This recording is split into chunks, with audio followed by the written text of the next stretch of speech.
Ben here with Studio on the Lake. Hey, so this is number 6 in the watercolor and Studio on the Lake watercolor painting.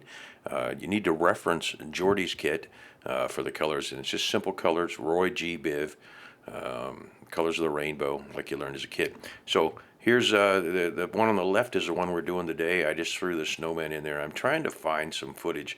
I think I lost a lot of the footage of the snowman, and I didn't complete him. He was a concept, but I really like him, and I am gonna do one redoing this guy. Now I'll put a lot more stuff in there. It's gonna be kind of an intermediate when we get there.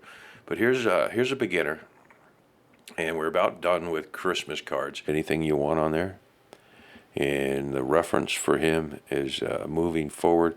I'm sure I stole this from something online at some point, but there's an older card that I did, and you can see how they kind of evolve. So hey, thanks a lot. This has been Ben with Studio on the Lake Watercolor. So like, share, comment, and we've got lots of new subscribers. So let's get this up over 1,000. Thanks a lot. This has been Ben with Studio on the Lake.